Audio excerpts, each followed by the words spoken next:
Welcome back to Doubts Aloud. This is episode 8, and I really hope you enjoyed the bonus episode we had last month on the resurrection with Matthew, and I thought he was just brilliant. So I'm Ed. And I'm Francis. And we're missing the third person of our trinity, aren't we? Yes, yep. Andrew will be joining later on.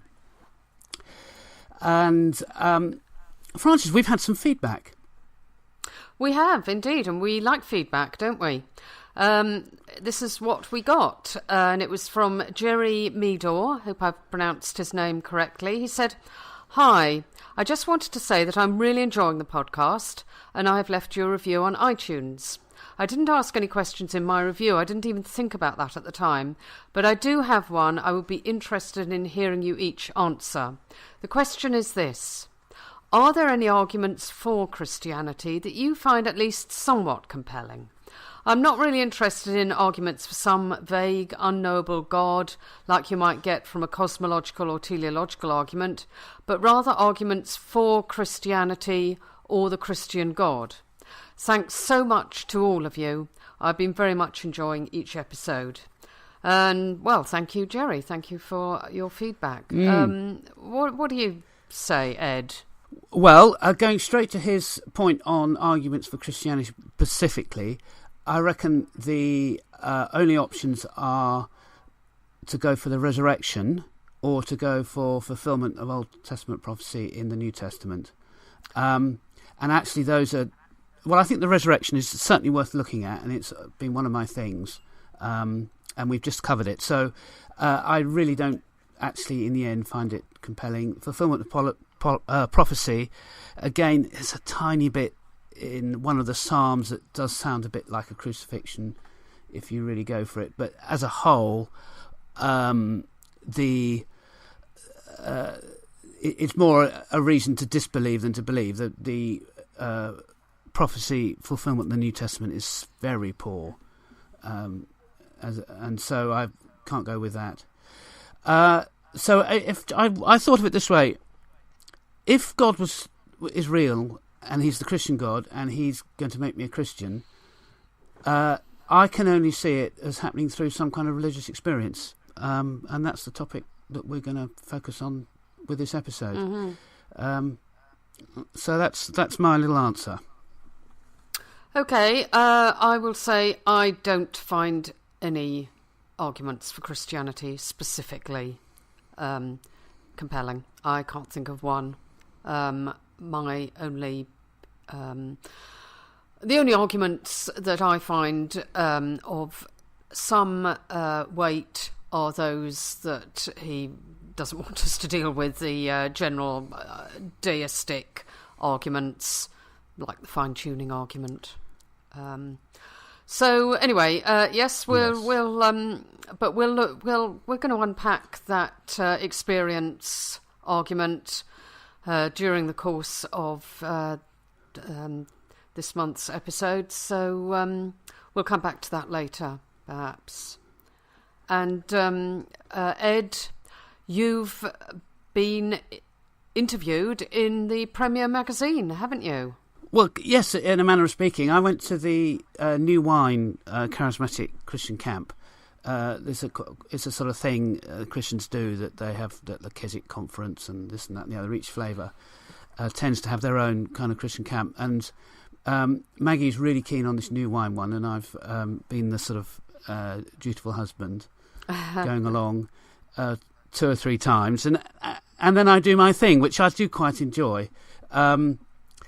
So they do have some pretty good... They have this Just Looking group, which is like a kind of mini version of our London discussion group, except it's obviously targeted towards getting you to become a Christian. So that's... and the chap who runs it's brilliant. I really like him. So that's a big perk. And then I set up a blackboard saying something like, "Hi, I'm an agnostic. Please tell me why you're a Christian," or "Please tell me why you believe," or something like that, and set up some deck chairs and sort of invite people to have a discussion with me. And there is this requirement in the Bible to give a defence to those who ask you. So people come up and do talk, and they tell me why they believe. And a journalist from Justin Briley's company, the Christian Premier Radio, was there and took an interest and did a little piece on it. Yes. So what kind of answers did you get from the people who came and spoke to you? Well, again, this is going to be the theme of the episode. People believe because of their religious experience. That just seems to be the thing. I didn't ever get people say, I believe because of the cosmological argument or the ontological argument or anything, or even say, I've looked into apologetics and I was convinced. Generally, nothing like that at all. The typical thing is they sit down and tell me their story, and it's got a few things in that might be impressive, but really not. People find a community and love to join it and make friends, and kind of that makes it work for them. Then maybe they get more deep in, and I think people seem to have conversion experiences. So it wasn't for me when I became a Christian, but some people do. Just it does really feel like something's happened. It's not just I've now decided to take on these propositional truths and live as if they were true. Something sort of happens in their whole. They have a kind of a specific experience. They have a kind of specific experience. Is that right? Okay. Yes, I guess. I mean, the nearest thing I could think of it is a bit like falling in love. Only, it's not exactly like that, but it's got similarities. Okay, and did you respond by challenging them, or was it just this was their chance to explain to you, and that was fine, and you moved on? I mean, how did it work? I was sort of trying to. Yes, I was trying to do the street epistemology thing to a degree. Right, okay. Where you're not really trying to argue with people, you're just trying to listen, and you're trying to really get to the bottom of why they do believe. Sure. And encourage them to ask the question for themselves, because they probably haven't ever. It just... this is the reality they swim in, particularly if it's if they've grown up a Christian and maybe wandered off a bit and then come back to it. That it just is real to them because they've grown up with God being real, and that's never left them. And you ask questions. I tried to ask questions, but actually I didn't. Somehow I'm not sure people even understood my question. So they have some experience, and I say, okay.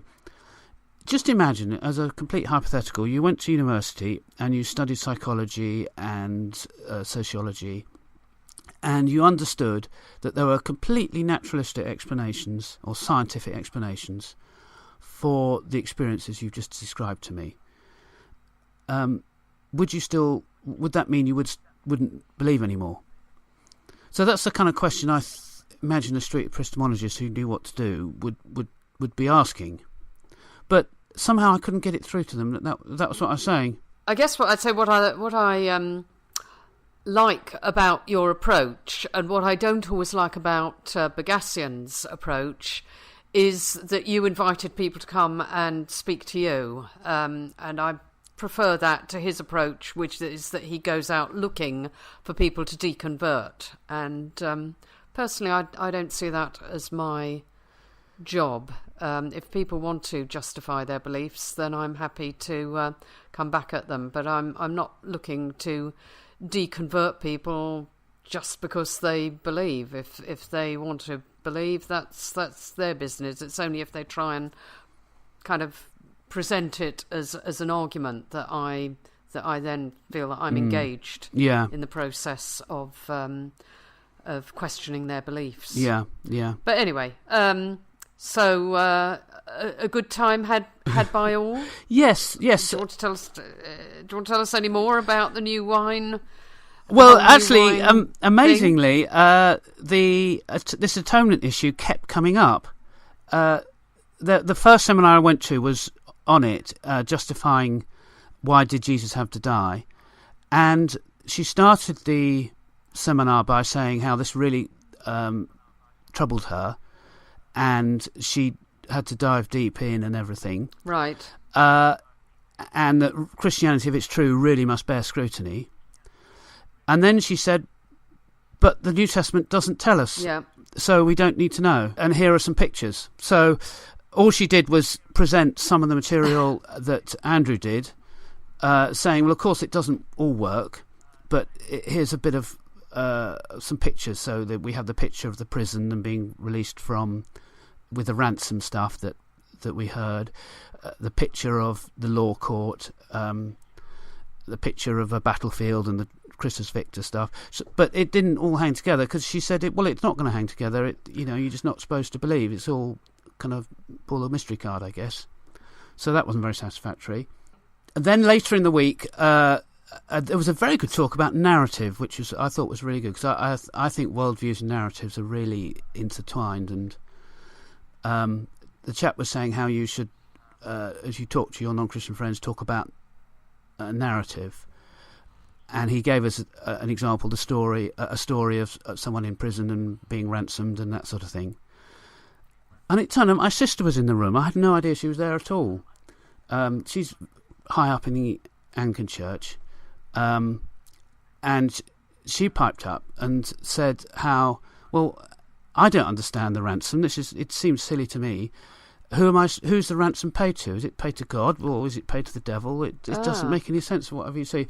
And so I was just beaming and think, blimey, my high up believing. Yes. Thinks it's as much of a Amazing, problem. Yeah. Yes, anyway, yes. so she. That is interesting. Yeah, and then he answered, "So I'll just go off and read a book." Okay. That was the speaker's answer to that one. And then someone else. There was a lovely awkward atheist in our. So you could have come up with a better response than that, couldn't you? Well, she came over to lunch and we had a lovely chat about it all. Great. And then with my wonderful niece, who's training to be a vicar, I think. She's certainly in that route. And right. And then we had the awkward atheist, the angry atheist sort of chap in our Just Looking group, and he batted on about it, and so the leader had to do a talk at the end explaining the atonement. And so I couldn't resist. I showed him my Beyond the Fringe with the grand futile gesture that we played last month. Yes, okay. He said, well, I won't be using that in the talk, I'm sorry. Anyway, he gave his talk, and he just played the mystery card again, that it doesn't make sense, and it's just a wonderful mystery, and there you have it. So the ghost of the atonement or whatever was ever present during the week, kept coming up. Was hovering over you. Okay. Yeah. Well, let's we've got Stephen Law, who has written a paper on religious experience coming up, and we do need to leave lots of room for his wisdom on this. Absolutely. So I am keen that we should move on to the main slot, Reason and God.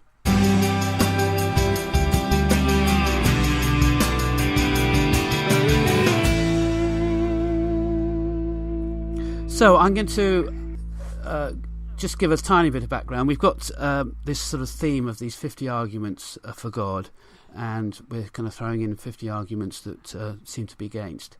We got to a while back that Jesus is the only way, that chapter, and that led us on to thinking, well, what is the only way? And that's the atonement, and it doesn't make sense, and so that all kind of didn't come to much. And so the Christians do need an argument to put in its place in this 50 to replace that kind of lack of argument. And my randomizer coughed up experience of God as not. It is used. William Lane Craig, I think, does use it as one of his arguments, but it's also, as we've been saying, the actual real reason that most Christians do believe. if it's not just that they've Sure. grown up in it. So this is the topic of the whole of the rest of the episode.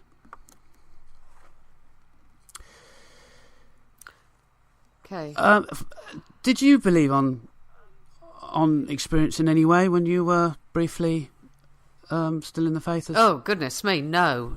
I've never had anything Right. remotely resembling a religious experience. And there were times when I would have quite liked one. Yeah. But no, I've never felt the presence of God. I mean, I wouldn't even know what it would feel like to feel the presence of God. I was just brought up as a C of E Christian. It was just a sort of unquestioning background thing that I thought everyone believed in God, and who was I? Well, I wouldn't even say I was my question. Who was I to question? It was just, the world was, in the same way that you accept the world is round because everybody tells you that. Well, I accepted God existed because everybody I knew in authority seemed to believe in God. So it just didn't arise as a question for quite a long time in my life. Yeah.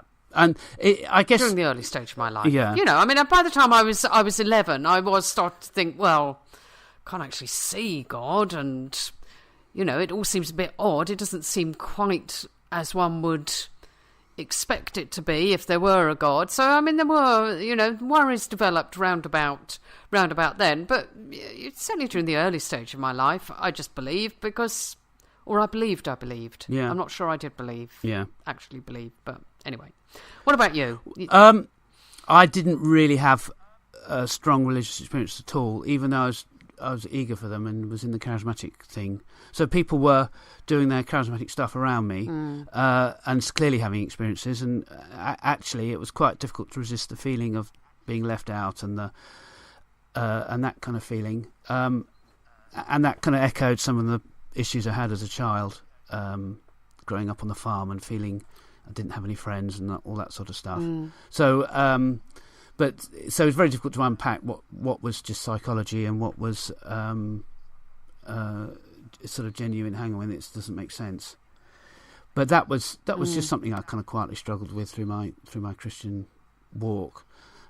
But generally, people who either become Christians like I did or grew up as Christians and then had to make it their own adult faith, they do have some reason that they believe by the time they're in their 20s. And there's some prominent people who are in the apologist kind of community who seem to actually not believe on arguments but believe on experience. So are you aware of any? Well, I know of William Lane Craig because he kind of believes on both, but at rock bottom he says when push comes to shove, it wouldn't matter if all of his arguments collapsed because he would still have his experience of the Holy Spirit, which is foundational, and that alone would be enough for him, as far as he's concerned, to justify his belief. Yes, I remember that. I think we'll manage to play it, that clip. And what's arresting is how, even in the face of evidence, he will still believe because of his experience. So yes, yeah, let's give it a go. And my view here is that the way in which I know Christianity is true is first and foremost on the basis of the witness of the Holy Spirit in my heart, and that this gives me a self-authenticating means of knowing that Christianity is true wholly apart from the evidence. And therefore, if in some historically contingent circumstances the evidence that I have available to me should turn against Christianity, I don't think that controverts the witness of the Holy Spirit. Wow, so that was something. I got the feeling that he was actually struggling a little in the end to explain how he justified his own continued belief when he couldn't accept that somebody who believed in a different God could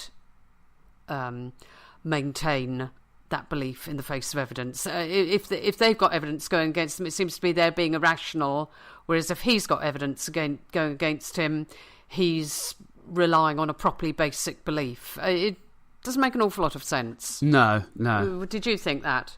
And did you get the sense that even he was thinking, whoa, this one's a hard one to sell, as he was going through it? Yes. The only problem is that someone we found on YouTube has kind of put these clips together, and we just have to trust him that the wider context. He hasn't been cherry picking, and there's a wider context. But certainly that's what came across to me. Absolutely. Yes. Yeah. And I reckon even our friend Justin Brierley, that we rate so much, the host of the Unbelievable show, I think he's someone as well who believes really based on this experience he had as a teenager. Oh yes, he's been quite open about that his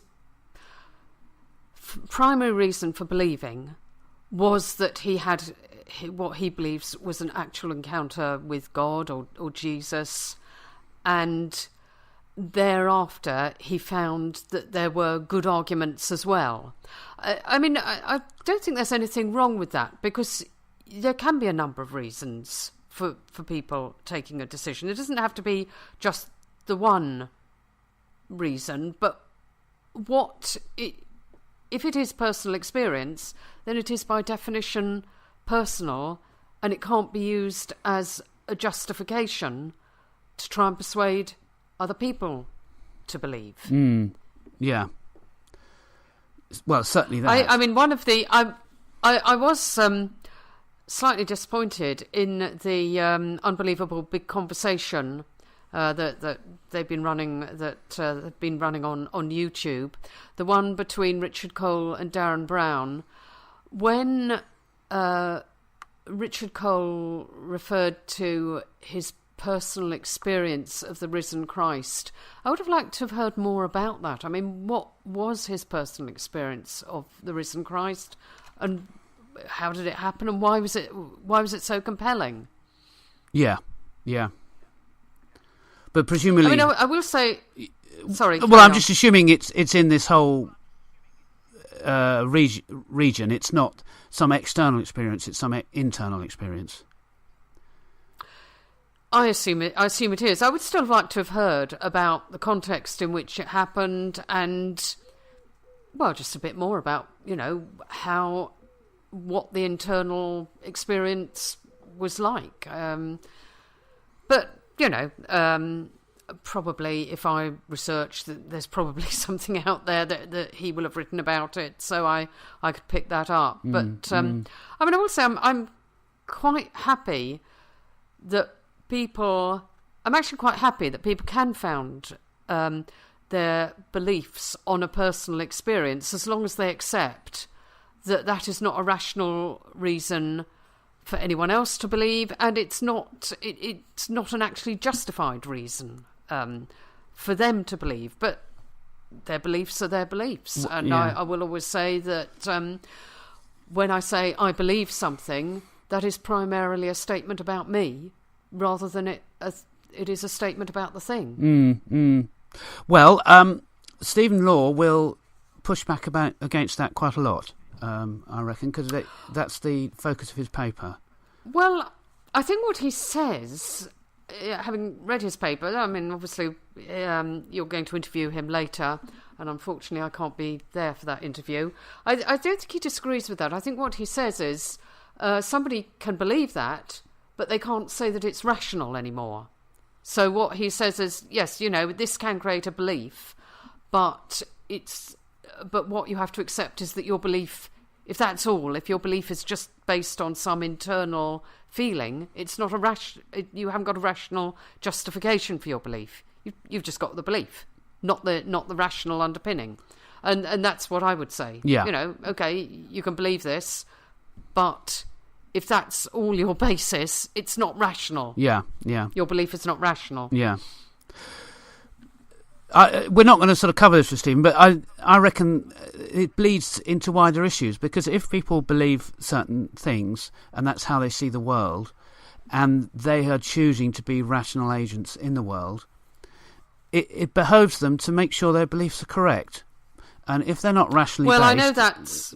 Yeah, if they're not rationally based, then that almost makes them immoral in terms of kind of choosing how to spend their money on Bible imports or on Oxfam aid, to put it very kind of crudely. They're making that decision based on irrational reasons, and that is a dereliction of duty. I know that's one of your. I know that's one of your big things. Yeah. People are under a duty to justify their beliefs. I mean, I don't know if I go as far as you do, but I would say of myself that, like Matt Dillahunty, I want to believe as few false things as possible and as many true things as possible. Yeah. And I try and incorporate that into my life by questioning things and checking things, and inevitably I will have some false beliefs, but I do try and keep, try to be proactive to make sure that those are kept to a minimum. So it's not, to me, the entire kind of, if you throw in a pot everything that's religious experience, this isn't the entire thing, but it is important for a lot of people, and then other people have other kinds of religious experiences as well. So it'll be interesting when we get Stephen on to ask him to sort of clarify exactly what he would define as the boundaries of religious experience that we're talking about here. Yes, I think you need to. You've got lots on, and you can't be around for when Stephen's with us. So I think this is a good point to say goodbye and thank you, and see you next month. Yes, I'm very sorry, of course, that I'm going to miss the big interview with Stephen, but I'm signing off now. So this is your host, Francis, now leaving the podcast in the capable hands of the other two members of the Unholy Trinity.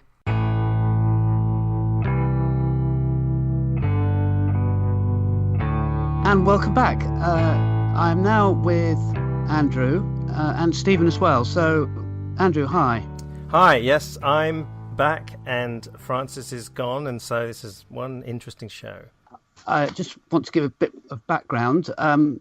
He's until recently been at the University of London, Haythrop College, and he is quite a superstar in the sort of, counter-apologetics, I guess, circles for his evil God challenge argument. And we're not going to be discussing that today, but he is a sort of a darling of the UK counter-politics scene. Stephen, welcome. Good to be here. Great. What we want to do is pick up on this theme that we have been using for the episode on whether it's valid to believe a religious or believe in a religion based on religious experience only. And that isn't the exact topic of a paper you wrote a couple of years ago, but there's an enormous overlap. So what I'd like to do is sort of have a chat and talk through the paper that way. The paper is called The X-Claim Argument Against Religious Belief. So let's start with what actually is an X-claim. Right. Well, I called them X-claims partly because I was thinking about the X-Files, I suppose, and extraordinary claims.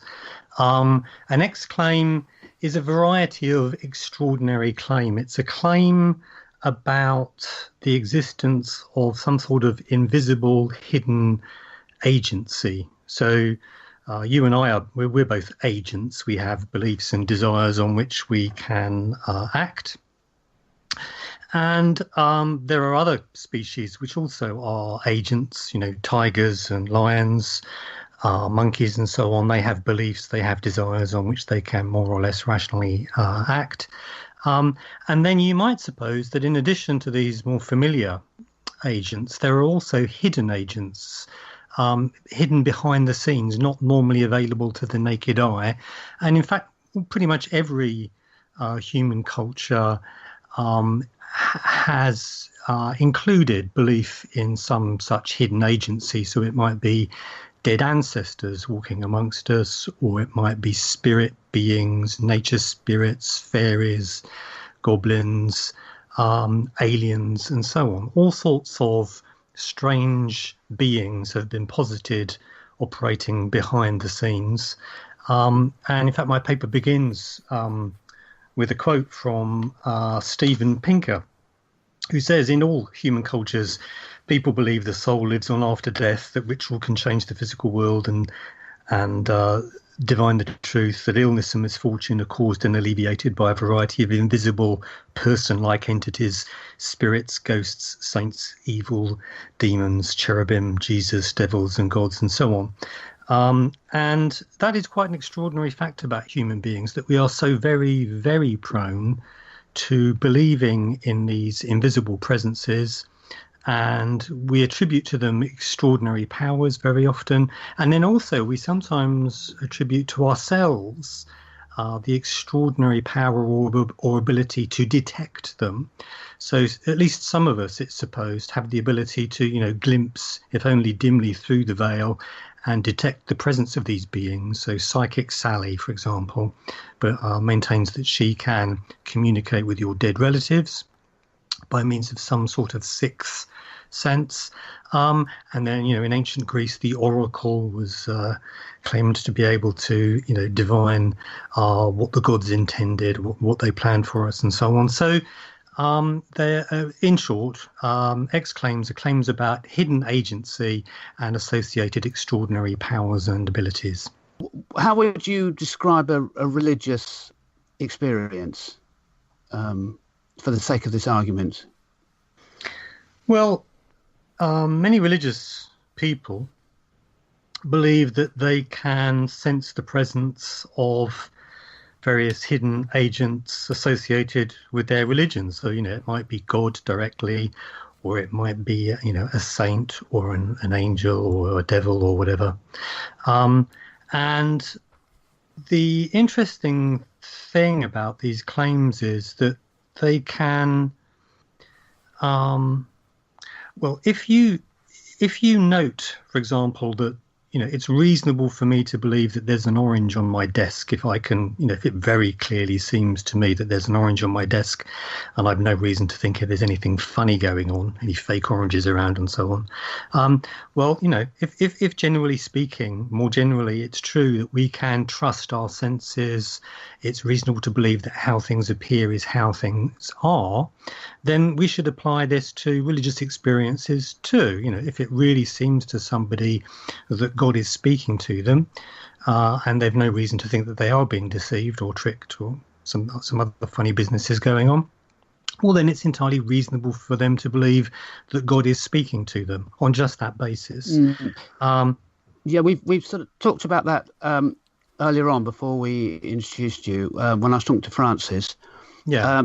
And particularly this sensus divinitatis that John Calvin, I think that's what we thought was the origin of, the idea that you could just sense God. And also that Alvin Plantinga, who kind of picked up a lot and said it was as basic a belief as believing it when you see the orange on the table. Am I in the right ballpark there? Yeah, you certainly are. Yeah. So the sensus divinitatis is posited as a mechanism, if you like, a sort of sixth sense that can enable you to detect the presence of God directly. You don't need to infer that God exists. You can just know directly that God is there, in much the same way that you can know that the orange is on the table. And if we do have a reliable God sensing faculty, a reliable sensus divinitatis. If some of us have that, then some of us, it's claimed, can then know that God exists on that basis, given that all that's required for knowledge is that you be hooked up to the state of affairs that makes your belief true by some kind of reliable mechanism. And that's what we're dealing with here with the sensus divinitatis. And also, you might appeal to a sort of a principle regarding appearance at this point, which is a very plausible principle. The principle that, if it very strongly seems or appears to you that something is the case, then unless you have some good reason to think there's something funny going on, it's reasonable for you to believe that how things appear is how things are. So it's reasonable for me to believe that there's an orange on the table. And similarly, then it can be reasonable for me to believe that God exists if that's just how things strike me right now. Yeah. Can I? But you're lumping in a wider set of things. Sorry, can I? Is it all right, Andrew? If I carry on? Yep. A kind of wider set of things, like Psychic Sally feeling that she's hearing the dead. It's not just experiences of God that you're putting in one big lump. These exclaim experiences, as it were. No, I'm including under the umbrella of exclaims all sorts of beliefs in hidden agency, beings with beliefs and desires that are hidden from ordinary everyday, or ordinary everyday senses for the most part. So that would include ghosts. You might believe in ghosts even if you're not particularly religious, for example. You might believe in trans-dimensional alien beings that visit us, perhaps. That would be an example of an exclaim, yet it needn't be a religious belief at all. However, very many religious beliefs do involve exclaims, and belief in God, in the Judeo-Christian God, that's an exclaim. It's just one of a variety of this very broad category of beliefs that human beings are particularly prone to. Andrew? I was picking up on this argument one argument that I've heard from a sort of a secular side about the evolutionary selection of minds that do seek for a higher moral governor, and that's worked out in evolution because human beings operate better. I mean, I'm sure you know about, what would you say about that sort of argument to deal with the God hole, so-called? So what I've noted so far is that there is this quite extraordinary proneness across all human cultures to believe in the presence of these kind of invisible agents or beings, and the associated extraordinary abilities and powers. That there is this proneness is completely uncontroversial. Pretty much everyone accepts that it's true. The question is, well, why are we so prone to these kinds of beliefs? I mean, one explanation would be, well, because these beings are really there and they're really making their presence felt to us. But of course, there are other explanations available, and scientists are increasingly drawn to this question. You find all sorts of people working in evolutionary psychology, as you say, that have offered explanations for it. And I think probably the leading explanation is the HADD explanation, which is offered by, well, certainly developed in part by Professor Justin Barrett. So I could talk about the HADD explanation for a little bit, if you like. Yeah. So what Barrett and others point out is that in our historic environment, the environment in which we evolved and developed, it was very important that we be able to detect the presence of other agents when they were nearby, because they could be potential mates, they could be potential rivals, they could potentially want to kill us and steal our things and so on. They could also be predators. It could be a saber-toothed tiger that wants to eat you and believes that by creeping up on you it'll get a better chance of catching you and munching on you for its tea. So very, very important that we are able to detect agents when they are there. If you think there's an agent there, when there isn't, kind of false positive result, you don't really lose very much. But if you miss an agent that is there, you potentially lose a great deal, including your own life. So you would expect then that human beings would evolve to err on the side of caution, if you like, to over-detect agency rather than under-detect it. And so the suggestion is that we as human beings have developed an hyperactive agency detecting device, HADD. We possess, or we are such devices, if you like. We over-detect agency. And so as a consequence, if you're walking home at night and it's dark and you hear a rustle in the bushes, your first immediate and involuntary thought is there's someone there. It just turns on immediately, your HADD, as a result of all of that evolutionary heritage. Now, there might be somebody there, but probably there isn't. If you look more closely and you can't see anyone, you might still strongly suspect that there's someone there, someone that you cannot see, a being that is hidden. And so this is one of the explanations for why it is that this kind of belief in hidden agency is so prevalent.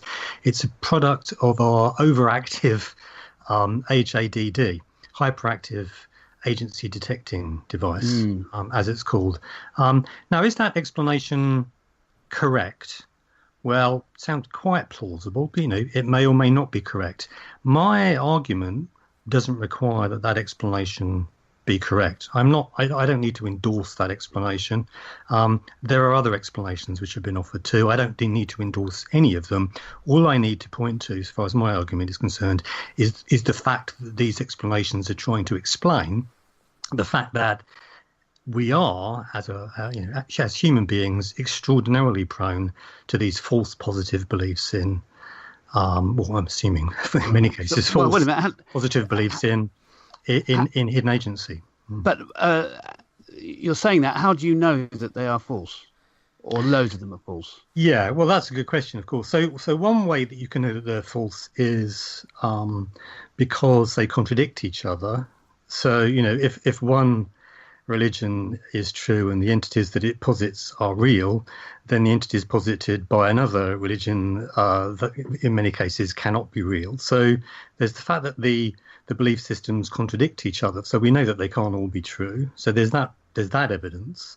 But in addition, there's the fact that in many cases we have investigated the belief and we've established that the belief is false. So in my paper I give a few examples. The belief that there were fairies living in the woods in Cottingley, for example, fairies famously photographed by those two little girls who then went on to show their photographs to Arthur Conan Doyle, I think it was. The Cottingley fairies. Yeah. Now we know for a fact that those photographs are fakes.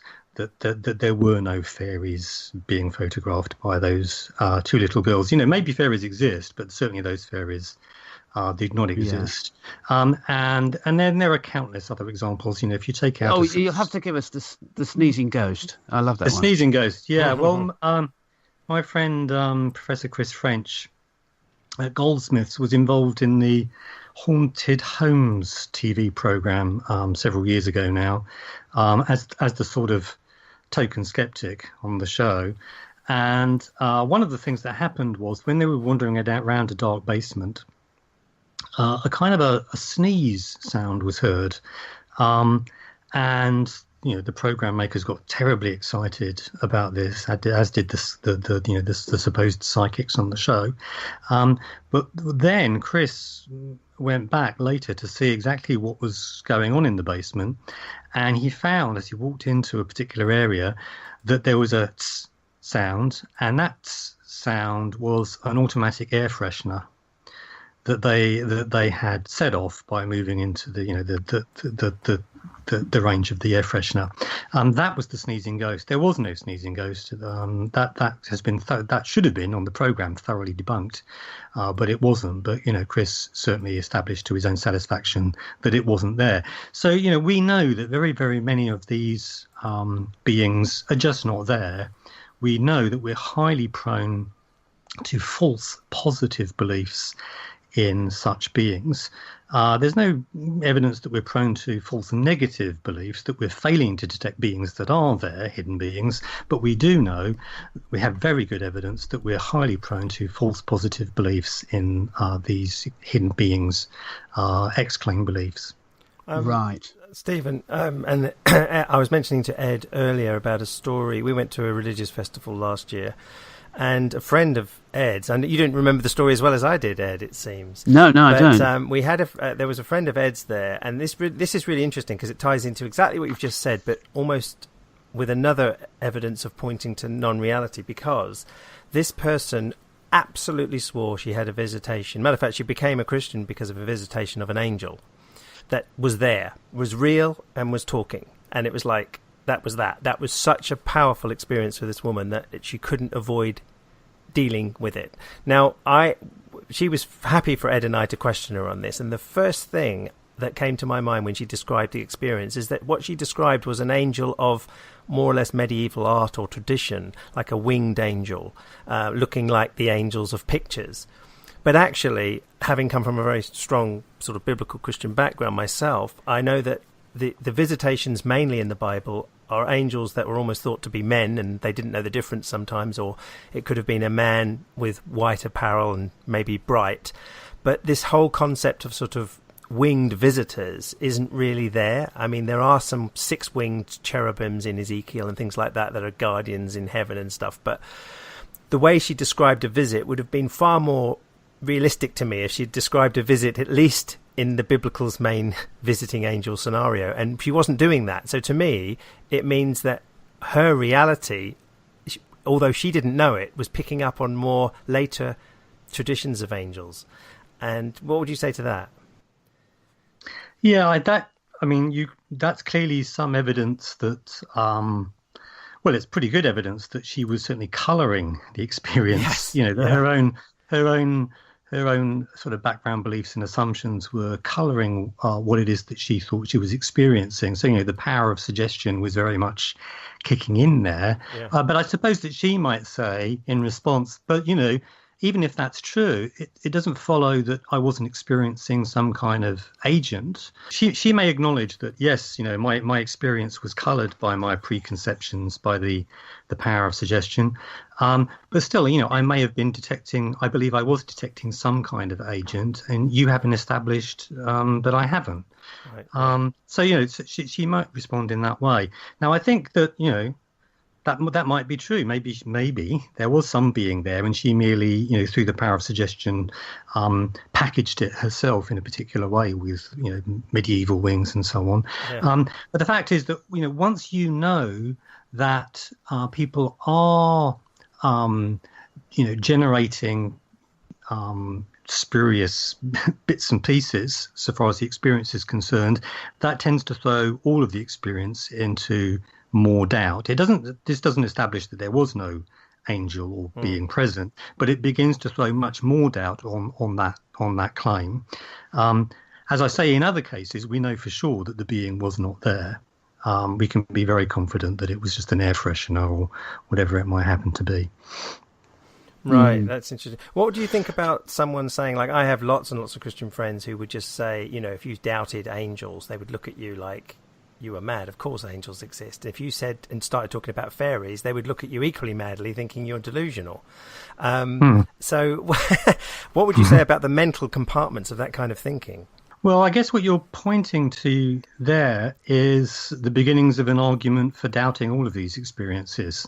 I mean, why should I trust my experience but consider those people over there to be deluded, given that they seem on the face of it to be just as convinced, just as certain? Yeah. Doesn't that begin to give me some reason to question, to doubt my own experience? And of course, there's a famous line of argument in philosophy of religion which sort of develops that thought, sort of the argument from peer disagreement. You know, if I'm surrounded by people who are having experiences which contradict mine, or drawing conclusions which contradict mine, and they seem to be just as intelligent, just as well informed, just as convinced, well, shouldn't that begin to give me some reason to doubt my own judgment in this particular Okay, so there's a long line of argument of that sort which has been developed in various ways. But of course, the theists, the religious people, have developed responses to that also. Okay, can I go back to Plantinga, say? Mm.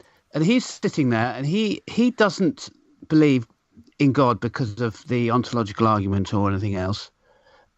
He believes because of his sensus divinitatis. I'm pretty certain that's his position, and we can't say from your argument so far that means Alvin is wrong. So what actually can we say? Well, I haven't really given you an argument yet. Okay. But here is an argument. Well, let's start with an analogy. So in philosophy, in theory of knowledge, there's currently quite a lot of interest in something called defeaters for beliefs. So I'll give you the classic example.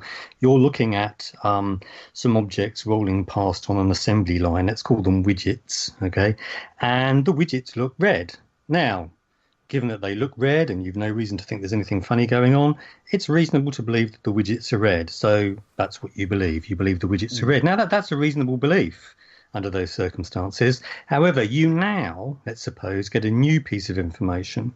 The new piece of information is that those widgets on the assembly line are being lit by a special red light, perhaps to reveal imperfections in the widgets. But the result of this red light is that it makes anything in front of it look red, even if it's not. Okay. Now, given that you have this new piece of information, which this new claim, which you have every reason to suppose is true, is it still reasonable for you to trust your senses to believe that the widgets are red? And pretty obviously, the answer is no. It's not reasonable. Not now. You know that the widgets are being are being lit by a red light, and that they would look red even if they weren't. So that's a classic case of epistemic defeat. You have a belief, but then you get new information which defeats the belief, certainly the rationality of the belief. It's no longer rational or reasonable for you to continue to maintain the belief. Here's another example.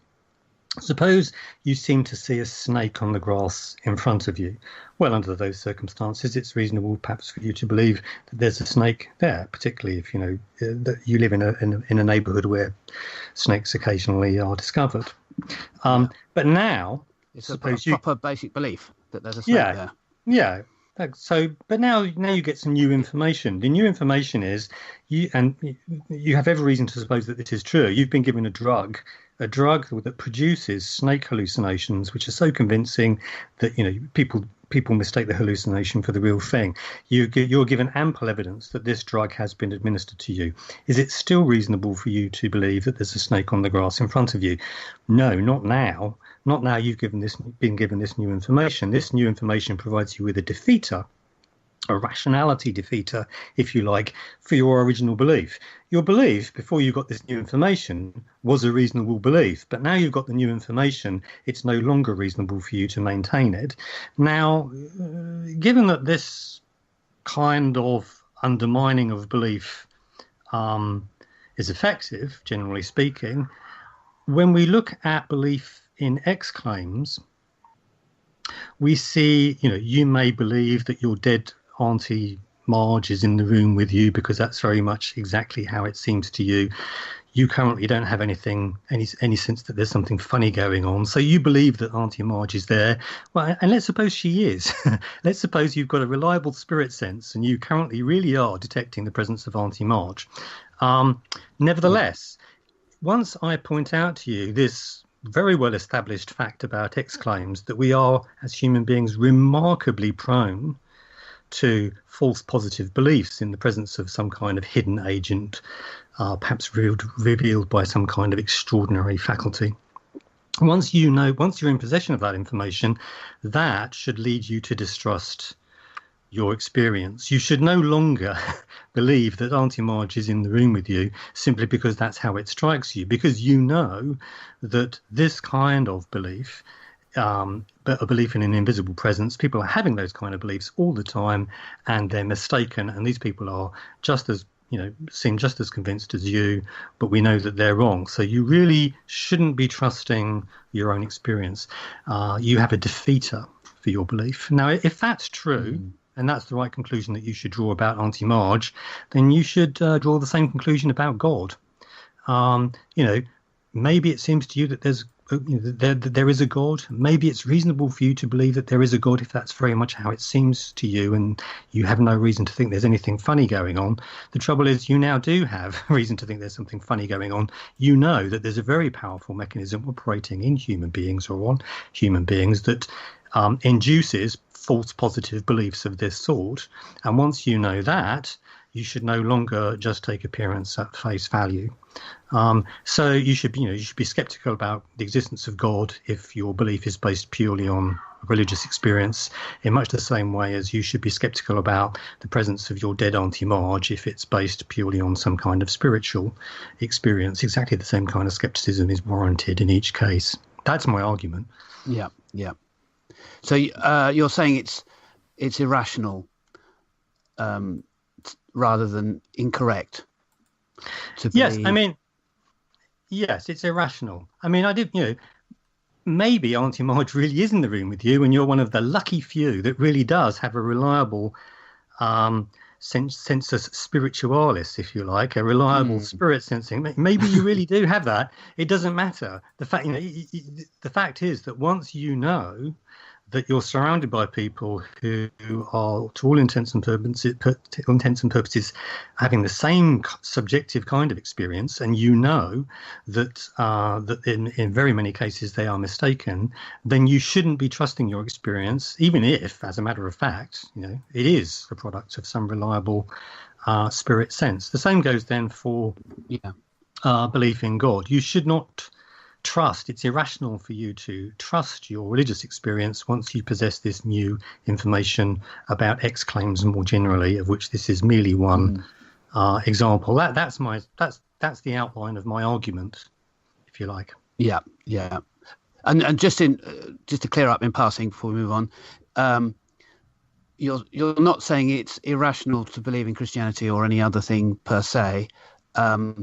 You're saying it's irrational to believe based on these kind of sensus divinitatis or a conversion experience or something like that. Yeah, I am saying that. I'm suggesting that. I'm allowing that there might be a really good argument for the existence of God. Maybe there is. Maybe we can establish by means of reason, perhaps using some kind of design argument, say, that there is some kind of intelligence behind the universe, and perhaps even that it's supremely benevolent, though I've no idea how you would do that.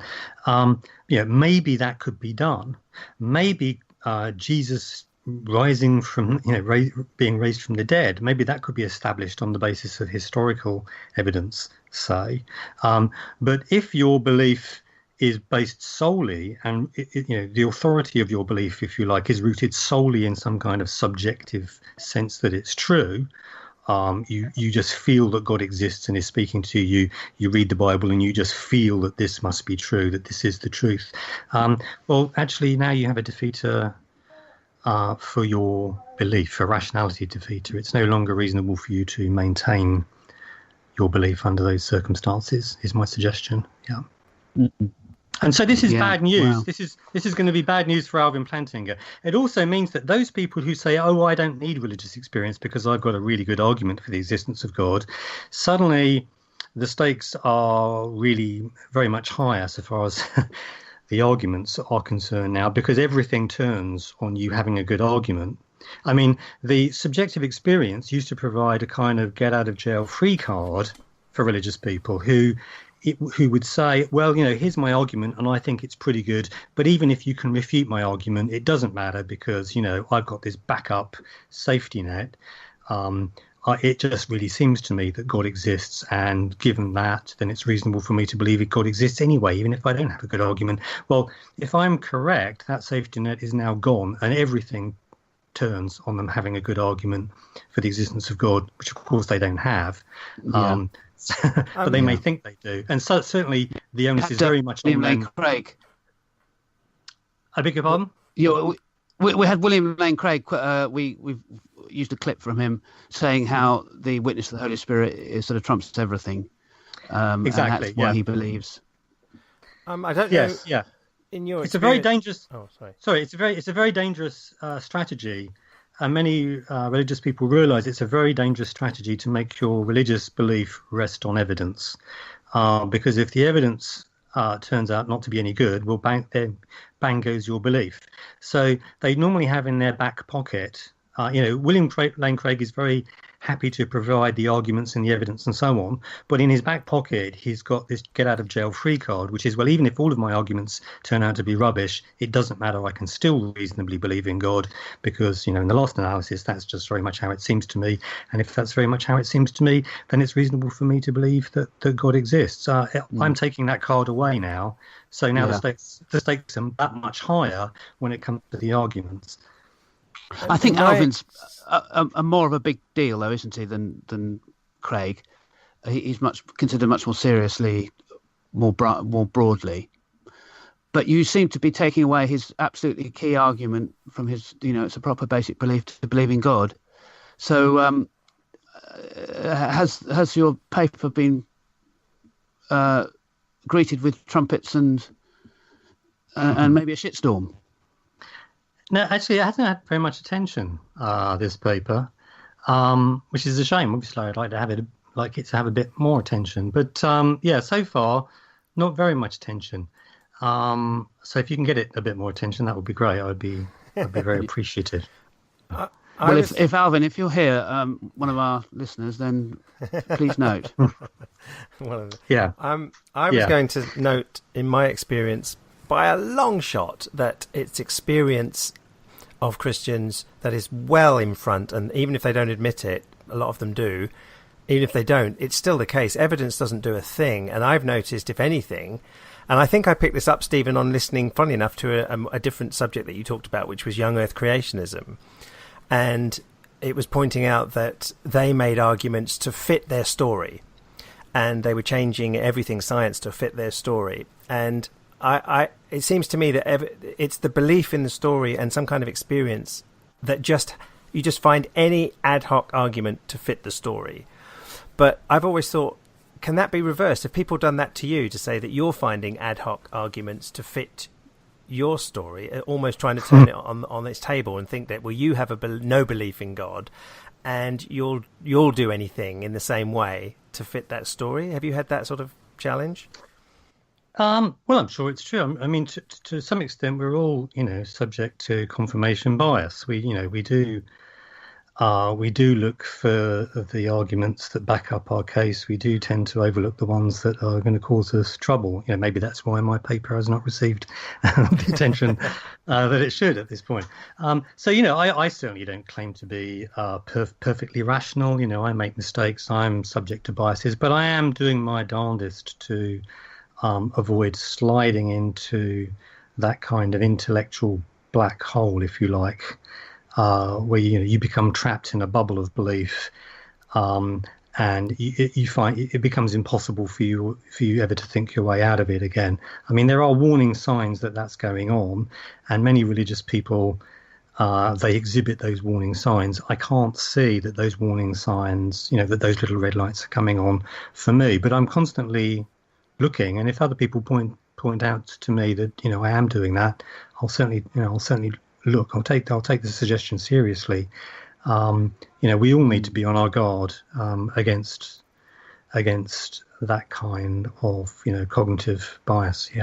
I think that's come up quite a lot. I tend to think, how do you get out of that trap? Because other people would say to me, I'm stuck in a philosophical worldview that I'm not acknowledging, and therefore all evidence is sort of, I seek the evidence that fits it and sort of like push to the side, and which is exactly what the non-Christian says against the Christian. And I'm thinking, what are the ways to break out of that? What is something that could be a winner to say, okay, we'll all admit that this aspect of thought might break out each one's accusation. We're all prone to cognitive biases. We all tend to look for the arguments to support our case and airbrush out the ones that don't. We're all prone to that. I'm constantly monitoring myself for that tendency. I I think that two particular warning signs that you're entering an intellectual black hole and are about to be trapped in a bubble of belief, never to escape again, is first of all that you tend particularly to rely on explaining evidence away. People provide arguments and evidence against what you believe, and you just cook up ever more ingenious explanations. So, I suggest that dogs are spies from the planet Venus. You point out that dogs can't even speak. I suggest that dogs can speak, but they choose to keep their abilities secret from us. You point out that Venus is a dead, barren planet covered in acid and it couldn't possibly support life. I say the dogs live in deep underground bunkers that protect them from the horrific atmosphere. And of course, the reason they want to come to the Earth is because Venus is so inhospitable. You point out that dogs have no way of transmitting their secret messages back to Venus. I say they've got transmitters there embedded in their brains. You scan the dog's brains, and so you can see how this game could go on and on forever, right? Okay, now, if you can see that somebody is doing that, engaging in that explaining away activity, having to rely on it a very great deal, well, then that really is a big warning sign that we're dealing with an intellectual black hole. And many religious beliefs tick that box. I mean, young Earth creationism is basically, to a very large extent, just an exercise in explaining away evidence after evidence after evidence, yet more epicycles are added and so on, in order to try and make your belief fit with the evidence. And the truth is that my belief that dogs are spies from the planet Venus can be made to fit the evidence, given that I just endlessly explain the evidence away. But fit, consistency with the evidence, that's not the mark of a good theory. But unfortunately, that's what people like Ken Ham, the famous young Earth creationist, that's what he thinks is the mark of a good theory, and he's very much mistaken. So that's one warning sign. You spend far too much energy explaining away the evidence against your belief. I would suggest that religious people across the board tend to do that a lot. The problem of evil, for example. An awful lot of energy, epicycles, new explanations, new addendums to those explanations in. It's a huge project for them, desperately trying to explain this evidence away. And then another warning sign is that you will find people firing off mysteries at you. Well, you explain it then. You explain why the universe exists. You explain where morality came from. You explain how life first emerged. Well, I don't know the answers to these questions, but I don't need to know the answers to these questions necessarily in order to know that your particular theory is no good. So firing off mysteries in response to criticism is another warning sign. We may not know the answers to questions, some of the biggest questions, but we can quite reasonably rule certain answers out, it seems to me. So so insofar as you find yourself endlessly explaining stuff away and then generating a smokescreen by firing off mysteries and questions at your opponents, but why does the universe exist? What does make things right and wrong then if there is no God, blah, blah, blah, blah. If that's what you find yourself doing, then red lights should be coming on. Because as a sort of punter on the outside and listening to Justin Brierley with some of his guests on the Unbelievable show, and he sometimes has these like American supposedly philosophers of religion, and it looks to me, it just feels to me like it's just warmed up apologetics. It's not really something that I could sort of consider seriously as philosophy. Is it how it strikes you? Yeah, some of it is. As someone like in the Yes. Yeah. Yeah. No, there's no doubt that for some, whether or not their religious beliefs are true is simply not up for debate. It's what's sometimes called faith-seeking understanding. The faith comes first, and now we're going to apply our minds, our reason, in order to explain why our faith is actually correct. And of course, that just is, apologetics. That's not philosophy. Philosophy is about following the argument wherever it leads, so that we can believe what is true. Apologetics is supposing that you already know what's true, and you're just going to sit there and try and cook up reasons for believing it and convincing other people that it's true too. So it's not philosophy; it's something else. That kind of activity, and there's no doubt that there's quite a lot of that going on in philosophy of religion. Philosophy of religion is dominated by religious folk. I think 70% are Christian. Philosophers working in philosophy of religion, whereas across philosophy generally, only around about 15% of professional philosophers even lean towards theism. Less than 15%, according to the Phil Paper survey. So philosophy of religion has this rather unusual character in that it is dominated by true believers, and inevitably then you do get more apologetics than you should, which is not to say that that's what everyone's doing. I mean, clearly there are some really good religious philosophers working in the field, and I wouldn't want to deny that. But there clearly are people who are not just apologists. Actually, I would go further, and I would say they are almost politically partisan. How shall I put this? Your chances of getting a job at a certain institution where, certain religious philosophers are present and influential, if you're an atheist, the chances are not going to be good. Very many positions in philosophy of religion are explicitly tied to religious belief. You have to sign on the dotted line and say, you're religious in order to get a job at all in many places where these posts are available. And so and funding too. If you want to research in philosophy of religion, some of the most obvious places to go, I strongly suspect that were I to say, I really want to develop this case for atheism, I'm not going to get the funding, which the religious person is going to get. And so for those reasons, many people that are interested in philosophy of religion and that are gifted, but are not religious and indeed not theists, those people will steer clear of philosophy of religion, I would suggest, with some justification. Right. So you've been batting on, and we've loved it, but it sort of makes it feel like you're a counter-apologist rather than a philosopher.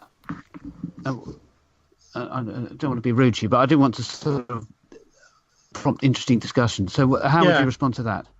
Well, an apologist is somebody that's decided what's true and just uses reason to prop up the belief that they've already decided is true. It's the faith-seeking understanding model. And as I admitted earlier, we're all a bit prone to that. We all suffer from cognitive biases. We all tend to look for the arguments that suit us and ignore the ones that don't. So I am not claiming to be completely immune to that. But, I do the best I can.